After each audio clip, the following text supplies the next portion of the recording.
In Three, three, two, two, one. one. What's going on, folks? Welcome to 34 Questions. I'm your host, 34. And tonight we are joined by the homie, Dennis, is in the building. How you doing tonight, Dennis? How you doing, gang? How you doing, my man? Feeling good. You good? You good? All right. I'm glad to hear.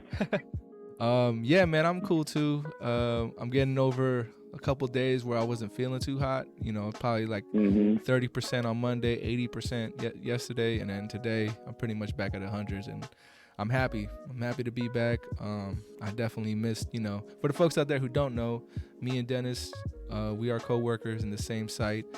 So yeah, man, I just missed being on campus, seeing y'all and trying to catch up with the kids and everything. So definitely happy to be back. How about you? Yeah, right on. Yeah, I'm glad to be back, man. I'm glad that you've gotten better. I'm glad that you feeling better, because, the weather's kind of changed. It's flu season. I, as a matter of fact, got Moderna and the other flu shot today.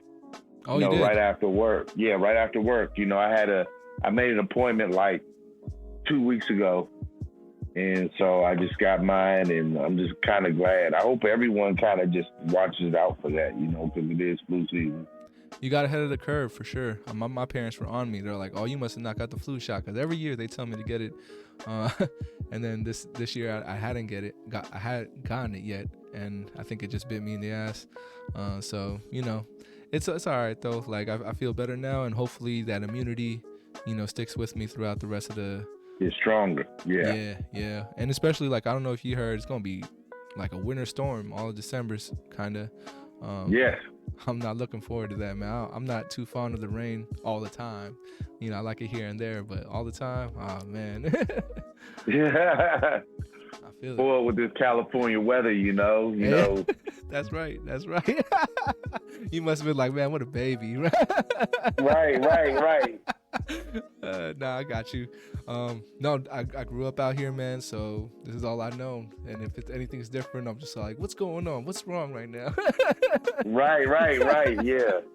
It's funny because, I grew up, obviously, where there was 4 seasons, in Virginia. So we don't get too spoiled with the weather as much. But, since I've been out here, I can see how, like, locals, people who are from here get spoiled by the weather. I can see how. Yeah. I kind of want to ask you a little bit about your journey, if that's okay with you. As far as like, well, first off, Virginia. How long were you out there for? I'm from Virginia. Actually, I was born and raised. I was born in Charlottesville, Virginia, and I was raised in Alexandria, Virginia. Throughout my childhood. When did you start, like, exploring the world, I guess, going or what brought you to California too? Actually, you know what? It's funny because what brought me to California, I always wanted to live in California. Let me say that first. When I saw the movie E.T., and, those who are not old enough to remember when the E.T. came out, I was like 10 years old or 9 years old. And I remember them riding the bikes over the hills at night with E.T. in the front basket. And I just thought, man, the weather looked so nice, and they had palm trees, and, it was a breezy night. And I guess when the movie came out, it was kind of like wintertime back where I was in Virginia. But anyway, I just thought the weather was always so nice. And then I used to always like the show called Chips. It was a cop show. And, I was like, man, they would get to ride around on motorcycles. And, this is before I really knew anything about law enforcement. But I always just thought it was a cool place to live. And if there was one state that I would live in, it would be California. So here I am. I got to ask you, man, did it live up to the hype? It's funny. It kind of did. Because my first 2 weeks here, when I got here in August of 2011, I went back to LA to a Sade concert at the what's the name of the center they play in? The Lakers play. Staples? The Staples, yes, the Staples Center. We was there for the concert, Sade concert. And I remember seeing all the celebrities and all the rich people come in and, with the plastic faces and, the tummy tucks and the big suits and limos. So and sort of it did in the sense that I saw the glitz and glamour up close going to this concert. And then in other ways, it probably hasn't. But, that's only because, people who've never been to California, they always have this vision like I did. But until you live here, you really don't get the full experience until you get here. No, I hear you, man. I feel like I have the same visions of like living in New York, living in Miami, just a different lifestyle that I'm not used to. And we almost, I don't know what that word is for it, but basically we overhype it in our minds sometimes too. And it could be a negative and positive way too, right? Like I'm not sure, but were there any people who were kind of telling you like, don't go to California, why don't you just stay here? Or like, did that ever happen to you, or were people kind of supportive of your move and you were like, or yeah, if you don't mind me asking? Surprisingly, no, that's a good question. People, my friends and family, they were not supportive, actually. It was always like, well, why do you want to move to California? That's as far as you can live. That's as far as where you can live without leaving the country. That's what they would all say. They just didn't understand why I wanted to leave Virginia because, Virginia is such a wholesome, it's a great place to live and raise kids.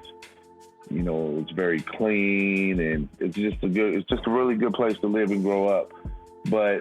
And people can get really comfortable. But me, I wanted to live somewhere else for a change in my life. I've never lived anywhere else. And so I did it while I was still young enough. And you was adventurous, man. I'm sure. Yeah, man. Yeah. I didn't want to have any regrets, I hear that. Well, all right, boss. That was just the first question. I just asked you how you been. And I think we got to move on to the warm-up. That's cool with you. Right on. Here we go. Another thing's going to pop up. Okay. Welcome to the warm-up. So my first question for you in the warm-up is, what would you like the audience to know about you? If you were meeting someone for the first time, or maybe you had a chance to like leave a first impression, what's just something you want people to know about you right up front, That I'd like the audience to know that I'm a genuinely good person. I'm the type of person that you could just walk up and talk to, total stranger. I'm one of those that would just judge people at face value. I see people as people, and that would be the first thing I would want them to know about me. Second of all, that I love to laugh. I got you. Well, hopefully you laugh at some point during this podcast. But, going back to that first point you said about just, being that real person, right? Or like being upfront and trying to present the real self to other people at all times. You think that's more of the majority or minority of people you've experienced in your life? That, yeah. I think it's really the minority of people because a lot of people, who we are at home is different who we are in the outside world a lot of times, We're more relaxed and comfortable at home with our family and friends. And we know our friends really well, and we know how they are away in your personal setting. And then you might see them at work or something, that they're totally different. I don't know if that answers your question. No, I got you. Yeah, let me ask you, if you have it, why do you think people don't or aren't as comfortable as being who they are at home versus, being out there at work? Like, I think you kind of get it from me that I try to be the person I am at all times, whether that's good or bad. But yeah, like, do you think there's some kind of fear or wall or or if there is one, why do you think there is? I just think that a lot of people sometimes they lack the confidence to really be themselves, you know, and it could be just personal insecurities. You know, I think a lot of people have their own personal insecurities, and a lot of times I feel like people act according to how people feel they should act instead of being naturally themselves. They're kind of like moving along with the crowd, like just kind of acting the way the crowd is acting. Mm-hmm. That can be difficult for people because, you know, later on in life they'll be confused because they're not being themselves, because everyone in life has their own path, and that's just what I think. Nah, man, you know, that's really true for me as well. Like, I feel comfortable in who I am, and I almost sometimes think, am I who I am because of what I think people think of who I should be? And I've just been thinking that for so long, that's just who I become. Or is it like just that internal thing in me, and now I'm just fully embracing it?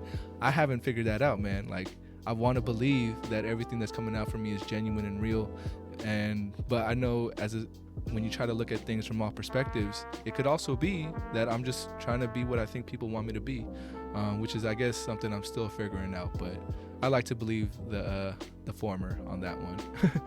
But yeah. Well, you know, I mean, it could be a little bit of both. You know, because people get inspiration from other people. It's like, hey, you know, Jan's a really good guy. That starts to resonate with you, right? You see that people see you in a good light, and that would make you continue to want to be the person that they feel that you are, the good person that you feel that you are. And on the inside, you already know, you feel that you're a good person. Other people are just validating it. So it could be just a little bit of both, you know? Yeah, man, for sure. And I totally agree with you. I think for me,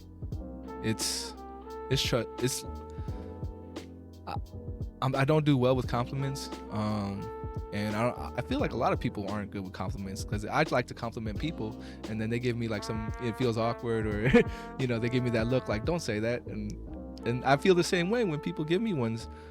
So it's interesting. And as far as like it being a little bit of both, I honestly agree. Who we are as people is because of the many factors of who we've interacted with, how we were raised, where we were raised, and all these different things. And I think that's what makes us kind of unique, even though there are similarities, there are patterns, and people want to put us in a box. I don't think it's completely true, and I like to get to know people on that one-on-one level, because I do think, you know, we are like fingerprints. They're all unique, you know. But yeah.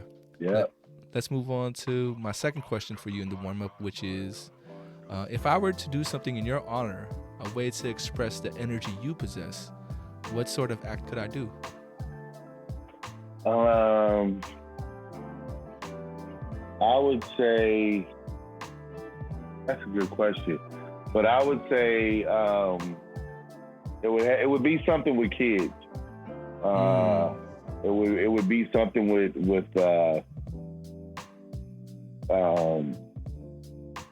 maybe buying underprivileged kids school materials and maybe some tennis shoes. Not expensive shoes, but just shoes that they can have on their feet, because some kids just don't have clean shoes to wear. Something like that.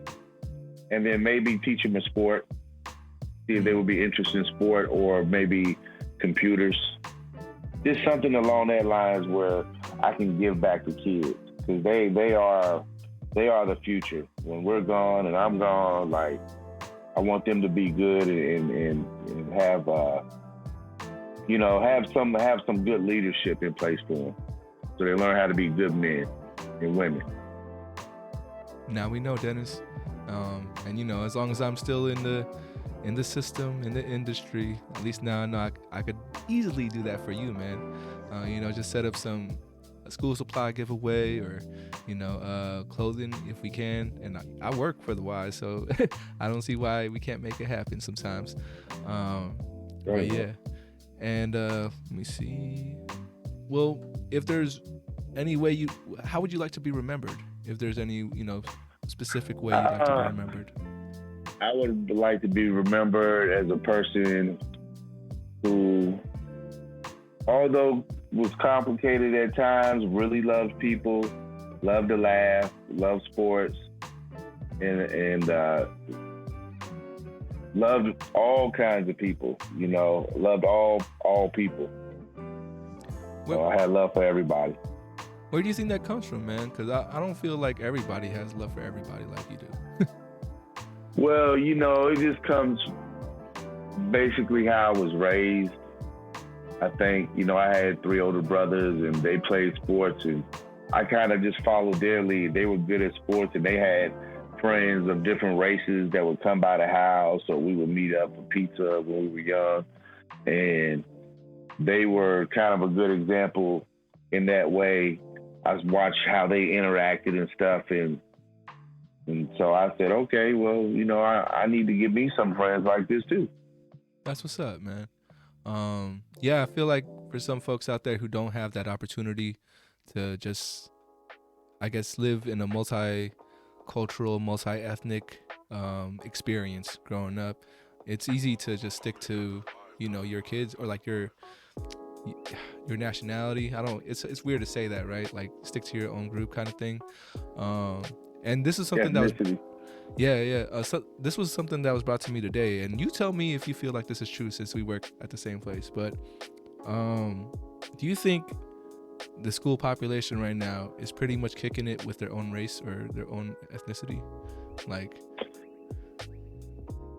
yes, I do see that, being, me being, like you up close in person. It might be a little different in the activity room. I don't know. I do see mingling in there, but as far as on the whole, I don't see very much interaction. Yeah, there's some, but not on a whole level. No, I would say no. No, I got you, man. Yeah, and it's a trip to me because I just came back into the school, after Corona and everything. And yeah, the person I was talking to was just kind of telling me of like how much it kind of affected with, I think back then our president was like, the Kung Flu virus and all this other stuff, kind of put it on one specific group. And that kind of created a divide that maybe was there a little bit before. Because I remember in high school, I don't know if you had this issue in high school, but we had the race wars, whether it was, Latino versus blacks or Asians versus Latinos and all this other stuff.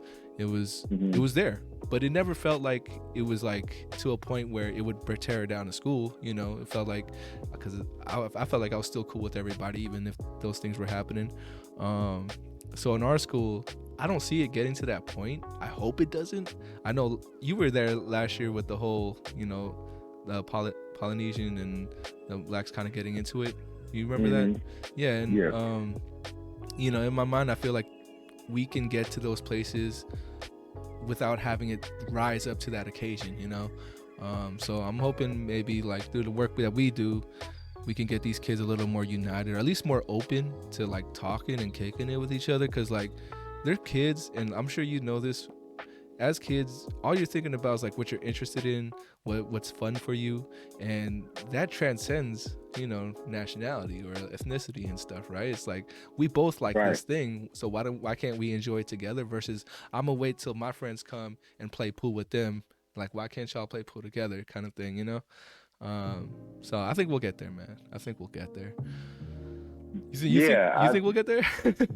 Yes, I feel that we will. I mean, like you were just saying, commonality is a powerful thing because it brings people together, from different cultures who might not otherwise mingle with each other on a regular basis. I feel like that we will get there. I think music brings people together to a degree.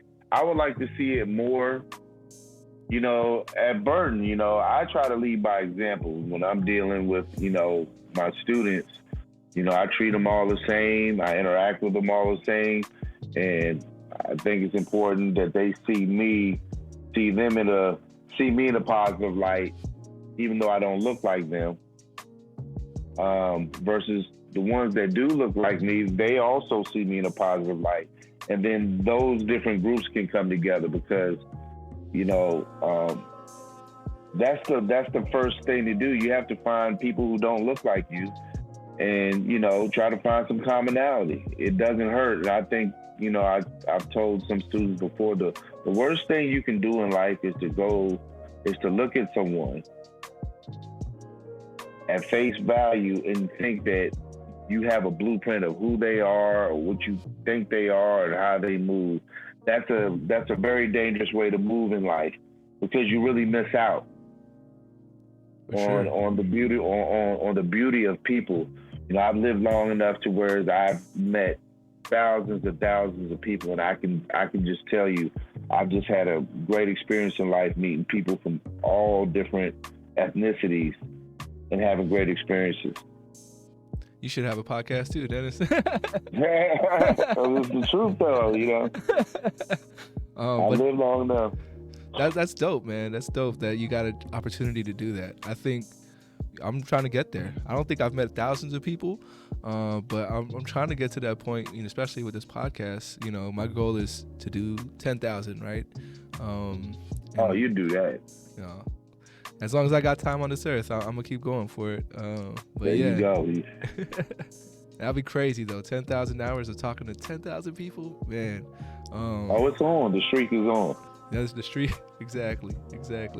And I'll mention something more to you at the end of the podcast, but we're gonna move on to the third question of the warm-up, the final one of the warm-up, which is, on a scale from 1 to 10, how well do you know yourself?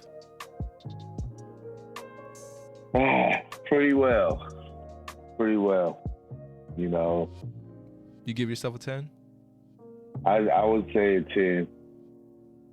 I know myself pretty well. And how did you get to that point of knowing yourself that well? Because I feel a lot of people don't know themselves like that. You know, I just think it comes with just living, you know, a half a century. You know, and growing and evolving as a man. You know, when you go from your teens to your early 20s to your 30, your 30s to your 40s. Like, I've been through all those stages, you know, and you're never too old to learn. And just when you think you know it all, you don't. You know, you're always learning something and you're always growing. So I just think my experiences in life has got me to a point where I've been able to do a lot of self-inventory, you know, good or bad, and be honest with myself about who I am and what I'm about. Because that's important to me. Should be important to everybody, but a lot of times it's hard for people to look at themselves and to be critical of themselves, just as well as being, you know, feeling good about yourself and saying good things about yourself. Nah, for sure. Well, when would you say is the last time you surprised yourself? You know, like, well, snap, that's me. I can do that. When's the last time that kind of came up? I would say about 5 years ago. Mm-hmm. About 5 years ago. You mind me asking, what was it? Or you don't have to. If you I don't mind. You know, when I quit drinking alcohol. Word. Yeah. Dude, mad props to you, man. Yeah. I'm 32, right? And there's a lot of things I should quit at this point, but I haven't. I don't think it's impossible though. My pops, he gave up smoking maybe 5 years ago as well, and he's like 60. Oh, okay. He's like, this was like 59, maybe 60. He stopped, which is wild. You know, I feel like when you've been doing, when you have a habit you've been holding on to for so long, it gets harder every year. It feels like almost. It does. Yeah. So, you know, mad props to you, man. And what you feel like that was something that was a big part of your life that you just had to let go or stop, or you know, it was just something like, oh yeah. Alcohol was a big part of my life. I got you, man. Huge. Nah, but I mean, for me, it's the smoke, man. You know, it's I take my breaks back there and all that. So that is something that I am working on. I can, like it's hard for me to make claims and say like, oh no, yeah, today is gonna be the day, and I kind of feel like it's gonna take some more life to happen for me to realize things, or like get me to that point of like I can let go, Right. But now I hear you, man. Being honest with yourself. I feel like I'm honest with myself. It's just more so like, okay, what are you gonna do about it? Like, right. Like I tell I got you. you like I could be honest with myself. I just haven't been able to take those steps to do something different, right? So, and that's just one part of my life. But other parts, I feel like I'm growing, I'm flowing. We can't be perfect all the time, and I think that's just one of many excuses I tell myself to not let go. It's like we're not all perfect, right? Like no one's perfect. But yeah. No one's perfect. Thank you for sharing, Dennis, man. I know it's not always easy, but man, how's that change been like for you since you stopped drinking before? It's been an interesting journey, but it's kind of like smoothed out the last couple years because drinking brings on a whole different lifestyle. When you were the type of drinker I was, I got you. Being out with friends and ladies and just being out, and you're just in a different mindset, because alcohol just gives you that great feeling. At least it did for me. Yeah, so I don't know if this is true for you. Maybe you've seen this in your life too. I always think you're either a drinker or you're a smoker. Like within my generation, that's what the divide kind of happens. And it's not bad or anything, but it's just like that's what I've seen. Like people who like to smoke don't really drink. People who like to drink don't really smoke. And it kind of stays that way. But sometimes it's both. I know there's some people who like doing both too. You'd be surprised. You'd be surprised because some people like you said, they'll drink but they don't smoke, but they might not smoke weed. They might smoke cigarettes, or they might do pills or some type of other drugs. But everyone has a fix. The majority of people have some type of fix. Yeah. And if it ain't smoking, if it ain't drinking, it might be gambling. It might be like connecting with people. It might be other things, but it's crazy, man. Like how we kind of find those things about ourselves, and we're like, fuck, man, that's the one thing I need to improve on, something I need to work on, and it's hard. It is hard to do that sometimes. But yeah, man, thank you for sharing. And I think we made it to the icebreaker. So let's head on to the icebreaker stage. Here we go. I hope you like these little graphics, man. I work really hard on them. Yeah, I do. They tight. No, they tight. All right, man. So my icebreaker for you at this point is going to be, you have 34 seconds to do a word association. I'm going to throw you a word. Give me the first word or thought that comes to mind, and we'll see how many you can get done. All right? Okay. All right, here we go, man. In 3, 2, 1. Love. A mystery. Happiness. A choice. Art. Beautiful. Sport. The ultimate manly sport. Life.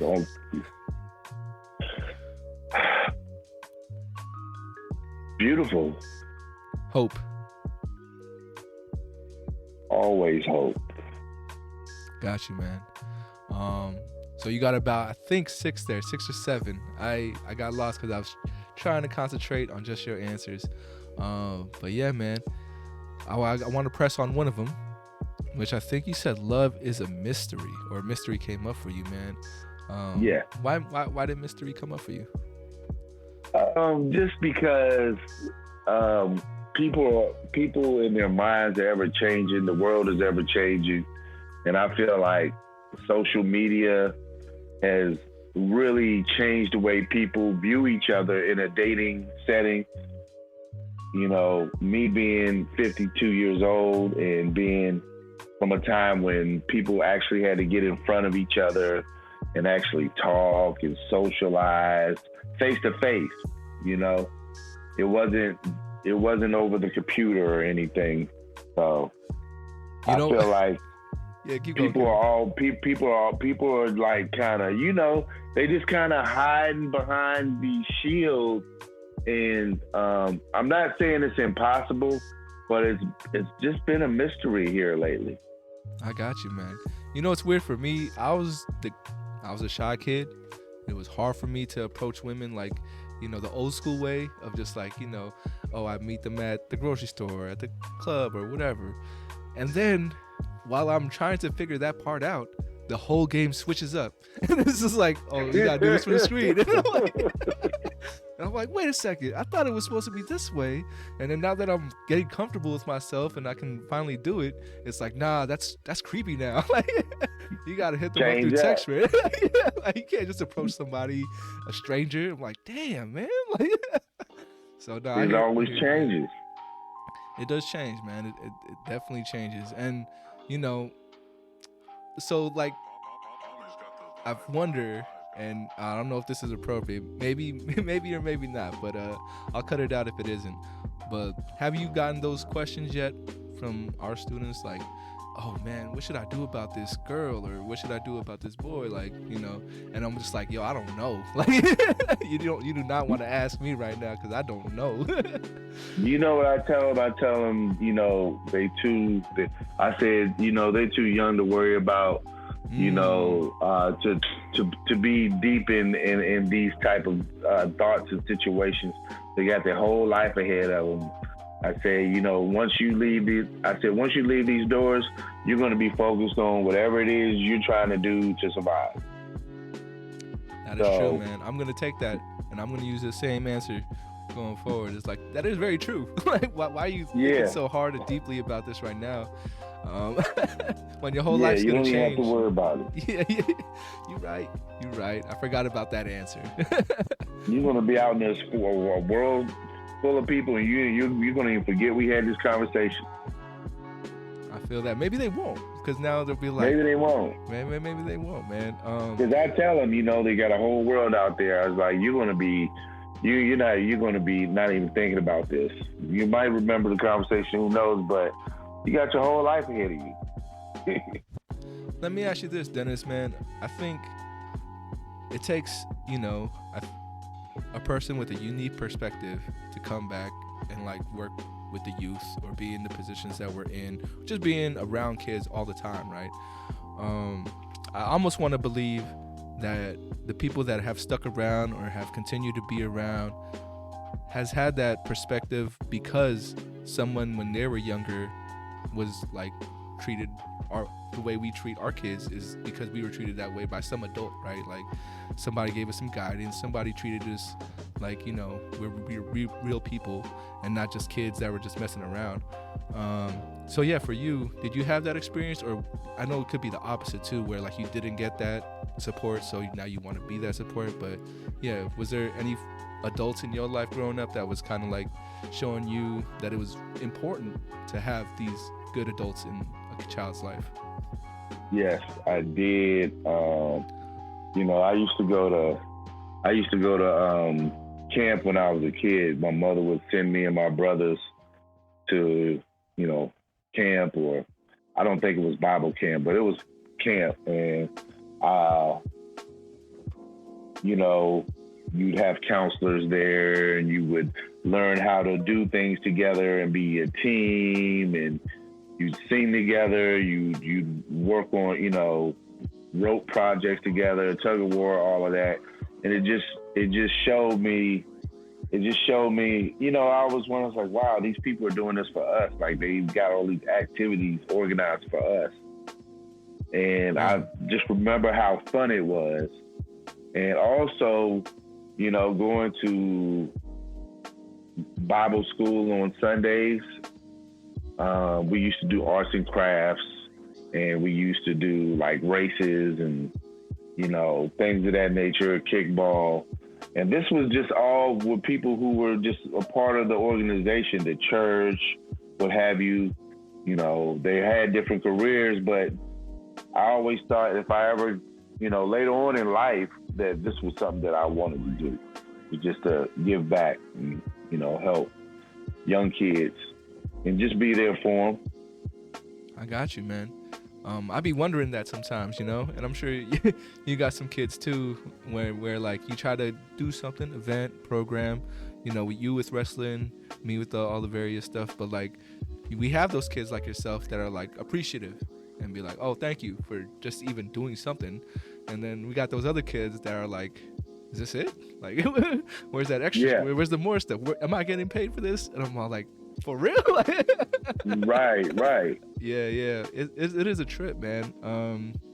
But I think that just goes with like the different kind of people there are in the world. And I'm not saying the kids who are looking like, oh, is this it? Giving me that kind of attitude isn't grateful. It's just that maybe they're just more assertive in knowing what they want, versus kids who kind of just are appreciative of getting anything, So I think those kind of personalities are going to be valuable regardless. It's just finding ways to make it more, what can I say? Just finding ways that those perspectives can add more value into the world, Yeah. Yeah, we're getting there. But all right, boss, we made it to the main meat of the interview where I'm gonna pop the wheel up, give it a spin, and we'll see where it lands. All right. All righty. Here we go. Spin it. Here goes the wheel, and I see where it lands. It's real small for you, I'm sure, but when you watch it, on YouTube, it's gonna be bigger. Yeah, You're gonna be able to see it. But your first number is number 2. And then this one is, who do you think you are? In the nicest way possible. But who do I think I am as far as a person? Yes, let's go with that. I usually leave it up for interpretation, so if that's where your mind's going, you tell me, man. Okay, I think I am a difference maker. What kind of differences can you see that you're making? Just a difference maker. It just seems like the things that I do, whether it be sports or just community activity, I have a way of, making people, galvanizing the troops. I see. Bringing people together and making something happen, that's positive or good. I just try to, I'm good with that electric energy, I like to call it, that I like to give people. And it just kind of like, resonates with everyone. Have you always been like that? Or was it something you learned or kind of grew into? No, I feel like I've always kind of been like that. Even as a kid, it didn't matter whether elementary school or, I just had a way. I just always had a way of kind of doing that. When did you start noticing, or other people noticed and told you, like, yo, Dennis, this is how you are, this is what you're bringing to the table, I would say 14. Was it through sports, or? It was through sports and just through conversation. Word, man. So you was already kind of like a mature little kid at the time, huh? Kind of just seeing the bigger picture?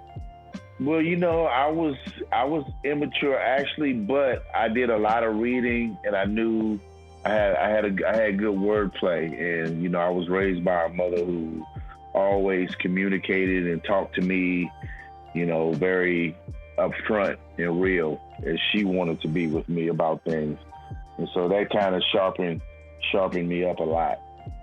That's what's up, man. And then I was gonna ask you about, I'm 32 right now, right? So for you, you don't gotta tell me exactly at 32, but early 30s, where would you say was like your mind at? Because I know where my mind is at right now, but we had different lives. We were both at different places at 32, but just let me know. At 32, I was 32. I was kind of in a space of trying to figure out what the next transition was going to be for me going towards my 40s. Like, because when I was 32, obviously I kind of stopped hanging with a certain crowd, you know, because people tend to change a group of friends every 5 years, or a different circle of friends every 5 years. I hear that. I was just kind of in a space where, okay, I need to start trying to get serious about where I want my life to be 10 years from now. Did that feel like a lot of pressure for you, or you kind of felt like, oh, this is just the right time for this to be happening? I felt it was the right time to be happening, you know, because I had to, you know, I had kids early, so. I got you. For my folks, man, I don't have kids, but I kind of had learned that lesson because my parents had my sister at 18 and 20, so they raised me telling me, like, you better not. Yeah, right. So, you know, they kind of instilled that fear in me, like, oh, maybe I shouldn't, you know. I gotta avoid it happening early for me. But yeah, I mean, even now, like, I feel like a lot of people in my generation, especially do I feel like a late parent if I were to have one at this point, versus, you know, like, because I know a lot of my peers are at that point. Time now, I wish I had my kids around, you know, looking back now, I wish I had my kids around like 35. I got you. But I didn't. I feel like when a man is 35, he pretty much should have a solid foundation, know what direction he's, you know, his path is pretty much set for him, and he's ready to have a family. I feel you, Dennis, and I want to thank you. If that's what he wants. Yeah. No, I got you. I know not everybody that's not what everybody's looking for. Oh, I can't hear you, Jan. Okay, yeah. But my AirPods, they probably booted me out, so my bad. No, you good. It happens. And I could always edit that like, you know, little mix-up part out anyway. Okay. But man, I'm sorry, but I forgot what I was going to say about your point. So if you don't mind, we'll just give the wheel another spin. That's cool with you? Okay. All right. Well, but we're going to rewatch this back and be like, oh, man, now I'll remember what I was going to say. We could talk about that in person. Right on. Here goes that next spin, which is number 28. And I'm just curious, what was your jersey number by choice? 15. 15? Why 15? I don't know, for some reason. It wasn't always my number, but that's the number that I became accustomed to once I was 14. I just always liked it. I thought it was just a cool number. I couldn't exactly tell you why. I just liked it. It's like the number chose you in a way, right? Yeah. I was like, it just looked good on me. I said, okay, I'm going to stick with this number. What's it called? All right, so 28 is kind of similar to the question I had asked you about, you know, me being 32. But with two different ages. So what is the most important thing a 13-year-old should know? The most important thing a 13-year-old should know is to be a leader and not a follower. That is hard at 13. Go ahead, though. And it can be phrased differently to the 13-year-old. But the reason I say that is because that's the impressionable age, right? You're just a teeny bopper. You're just a teenager. You're smelling yourself. You feel like, okay, yeah, I'm with the big guys now, and you just think that you're growing up, fast, and so a lot of times you can get caught up in following other people, especially at that age. And you have to have the mindset that, no, I'm not going to follow this group. If this group is not doing the right thing, I'm not going this direction. I'm going to lead myself into the right direction. I'm not going to be a follower. No, this is not a good place for me to be. I'm going to lead myself in the right direction because, 13, is when, kids think that they can make their own choices somewhat. You know what I mean? And they don't need to listen to their parents, well, hey, maybe you shouldn't be with Johnny and them. No, Mom, maybe that's cool. No, you have to be like, you know what? I think you're right. Yeah, I think I'm going to find some new friends or something like that. So being a leader, not a follower. That's tough because I feel like the first thing a kid's going to tell me when I say that is like, you don't know Johnny like I do. He's not that kid that you think he is kind of thing. Which I think, whenever I have my little kids and I see them hanging out with kids that maybe I think is a bad influence, I can't say what I'm going to do because I feel like in the moment it's always going to be different. A lot of things are going to be different in the moment. But yeah, I think I'm just going to have to just let them know that I would tell them, if you're going to continue to hang out with this person, but you get in trouble, like if I hear about some trouble you get into, whether it's, I hope not the cops, but we got neighbors, we got people at your school, they telling me you causing trouble with this group of friends, then you tell me, do you really think this is a good influence on you? And hopefully I could create that conversation with them so they can realize it for themselves. But I think it's tough for any parent. I feel like, parenting is one of those things, man. And kudos to you for getting it done. But yeah, parenting is crazy because I think even parents don't know entirely what the right thing to do is. It's just that you're trying the best you can with what you got and what you learn from, whether that's right or wrong. And we hope that maybe our kids will understand when they grow up and be like, my parents weren't bad. It was just they were doing the best they can with what they knew and what they had. Yeah, that's like the hope I think I have for parenting if I ever get there.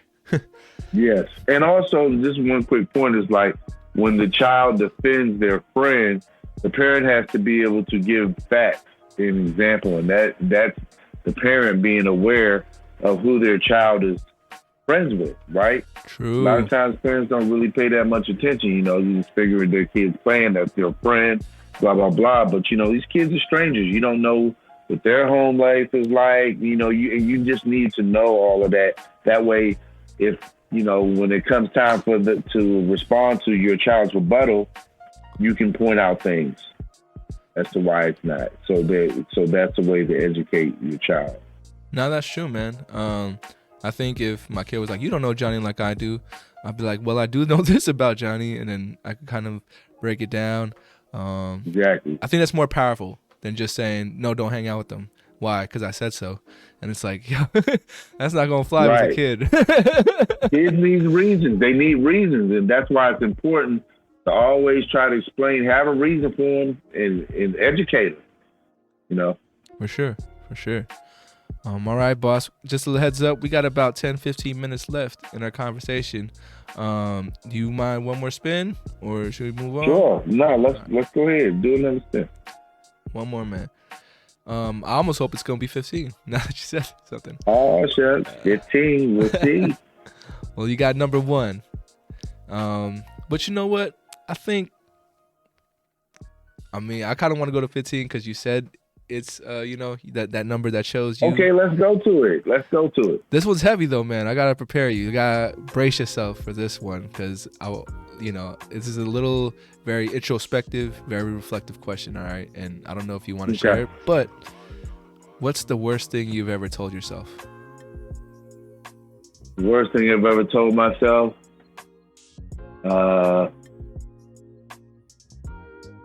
Damn, I shouldn't have done that. Damn, regret. Ooh. Yeah. Damn, I shouldn't have done that. Damn, I shouldn't have done that. Yeah. That's a tough one, dog. That's a tough one because you can't take it back, and it's like, damn, what the F did I do? Or what the F did I do? You know what I'm saying? Like, people make, these snap decisions, people being impetuous, and just flying off on the limb and you're like, oh, too late. Yeah, that's a tough one for sure. Is there any moment that you could share with us that, it don't have to be the recent one, just one that's like something good? Yeah. I mean, when I got my second DUI, Whoa. I got my second one in March 2012. I had only been here a year, not quite a year yet, and I was just about to start this new job, and it was going to pay good money. And the night before, I was out partying. I was actually doing an event that I shouldn't even have been at. I was just asked to do it, and I went, and I had some drinks, and it was like, I knew I shouldn't have had those drinks, Damn. I knew I shouldn't have had those drinks. I took 3 shots, and then, I got 3 shots. Yeah, so that type of situation. Thank you for sharing, Dennis. That's a tough one. That's a tough one for sure. Don't drink and drive. Don't drink and drive, people.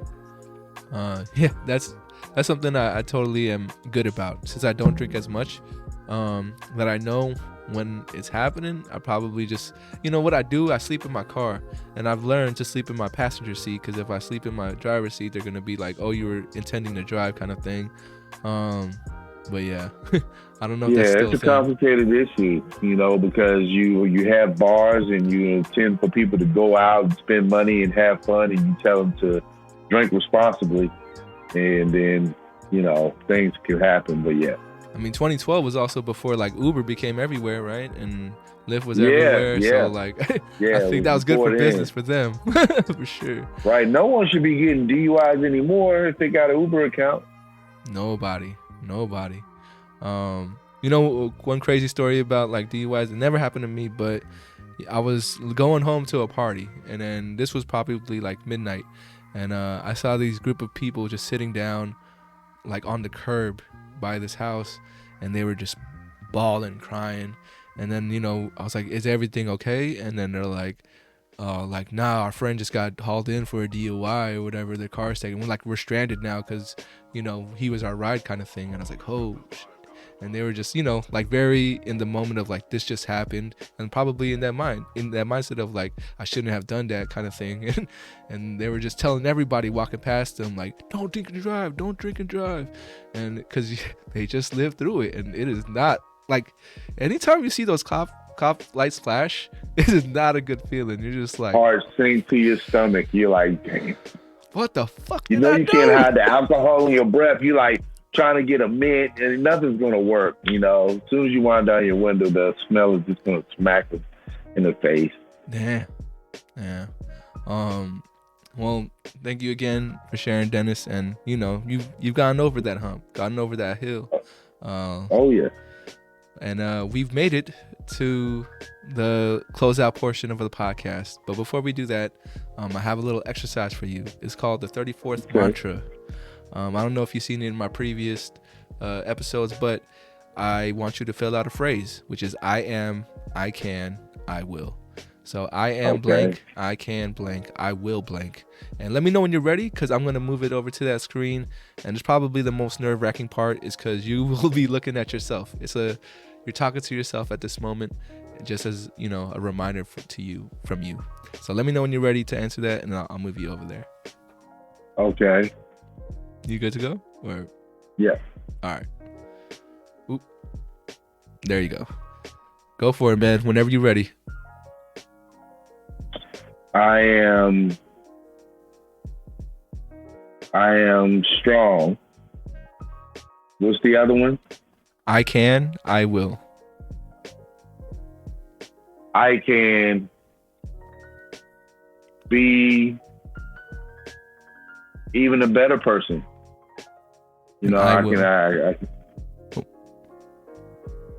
I will strengthen the areas that I feel that I'm weak in, that I need to fix, or that the areas that I'm weak in, I need to fix. I will do that.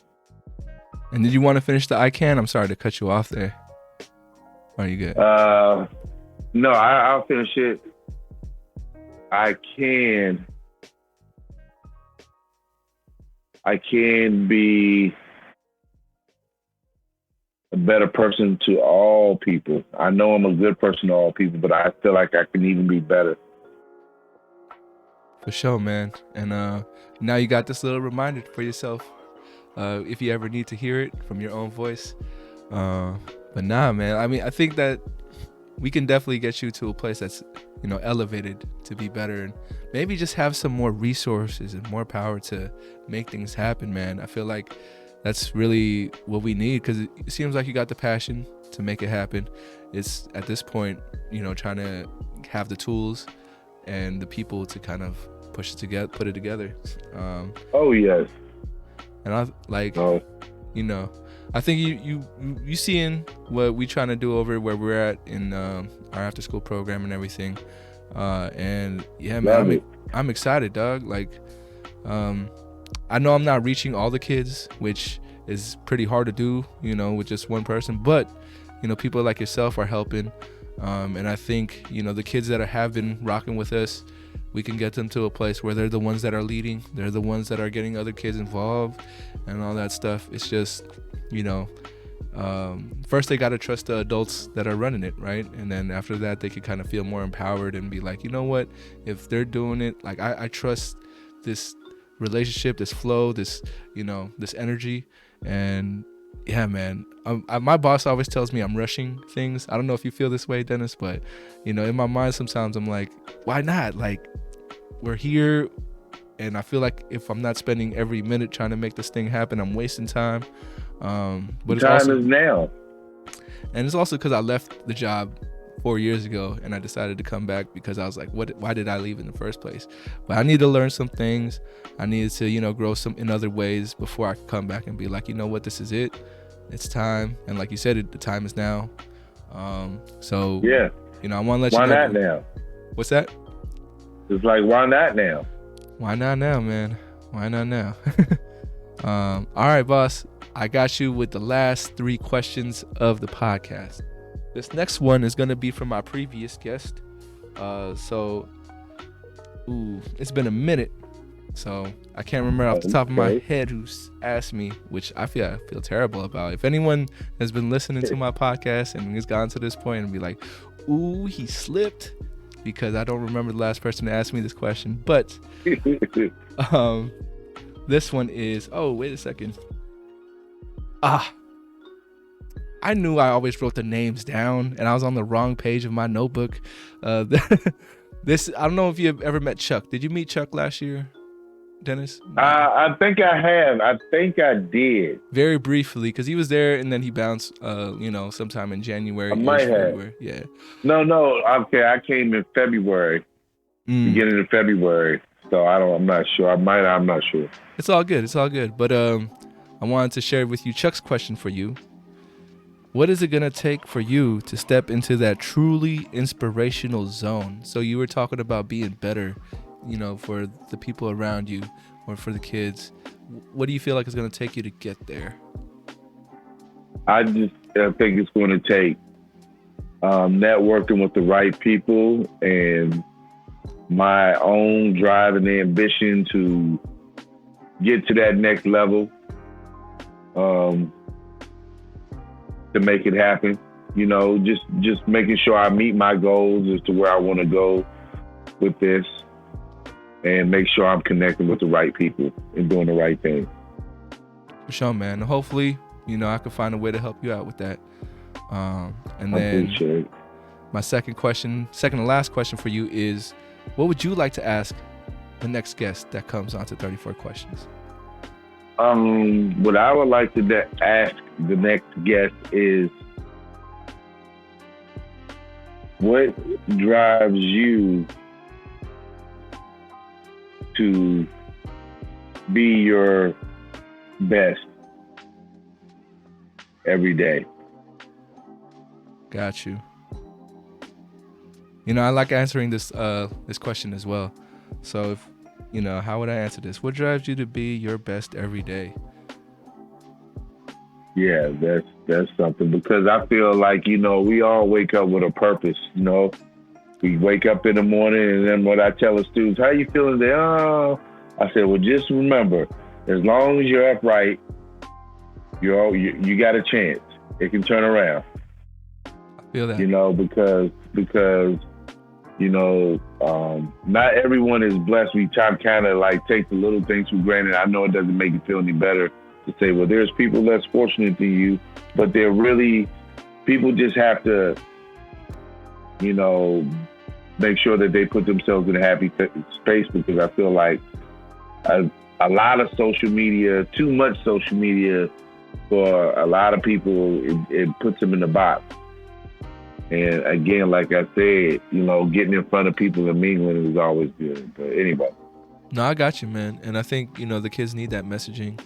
But for me to answer that question, what drives me to be the best every day, you know, man. Yeah.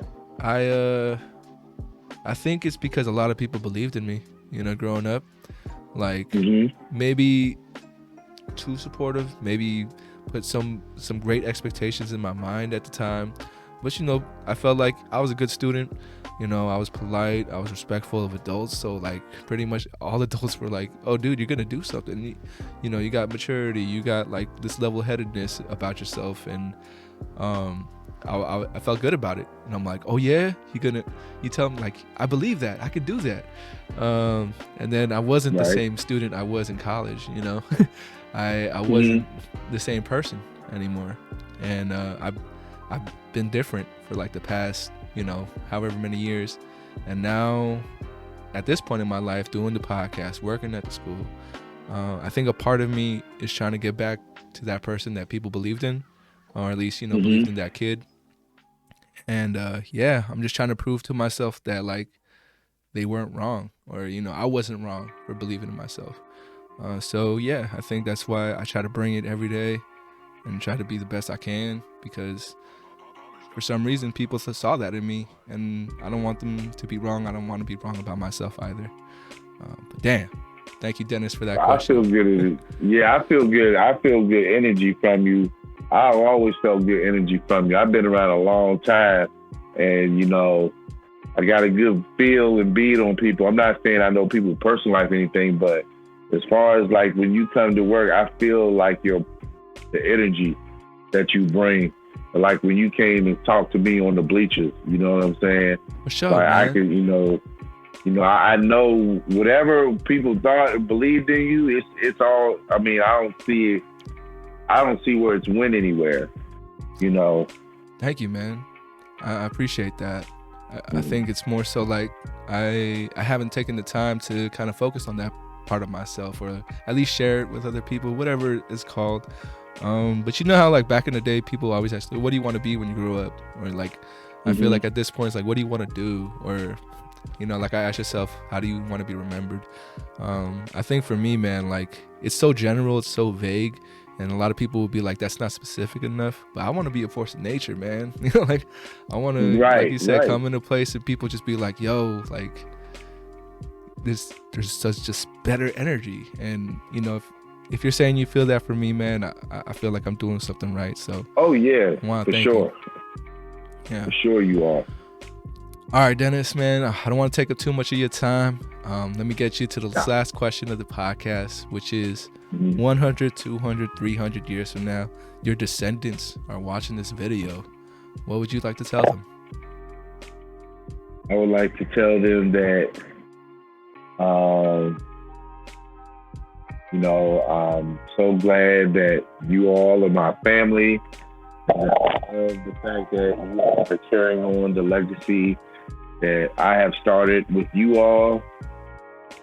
That I hope that you are all doing great, and know that I love you and that I live in each and every one of you. And when you're down, you think of me and I'll help lift you up.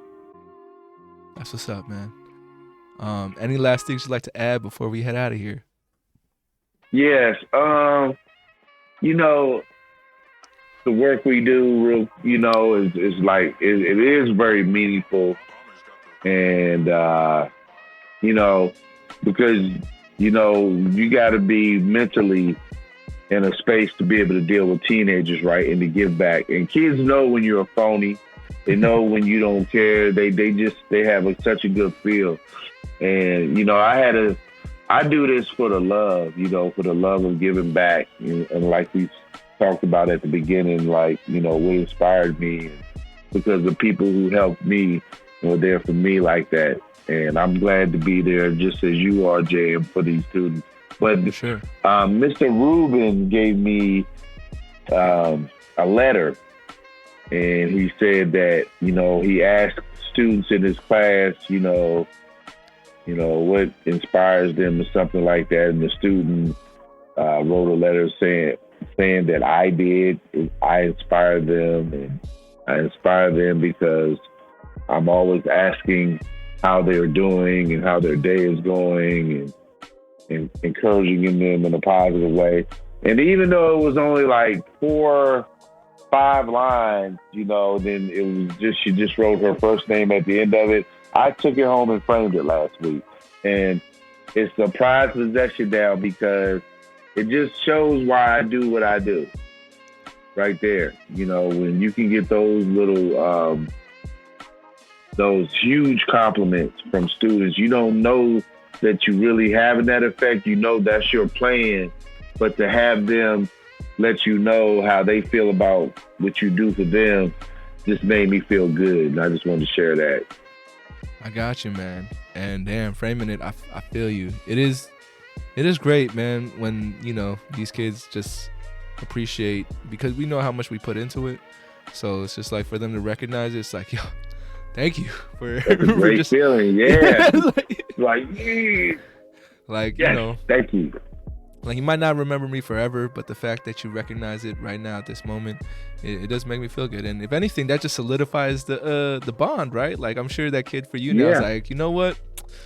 Yeah, I'm looking out for you for sure, Right. Exactly. Yeah.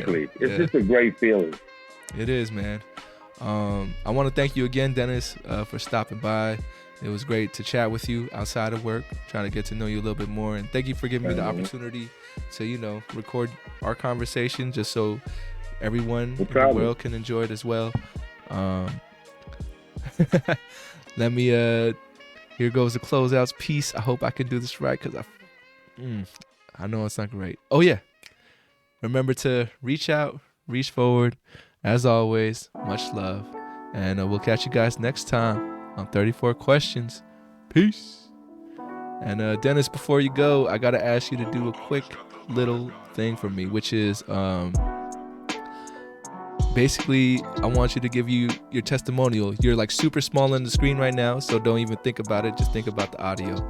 But okay. I'm gonna ask you, what was that experience like for you to come on to 34 Questions? You let me know. I thought it was great. It was. I was a little nervous at first because I wasn't sure exactly how it was gonna go, but I just trusted you. Thank you, and man. It was just a really good experience because I was able to open up and share some important things, and it made me feel good. It was a real feel good type of interview,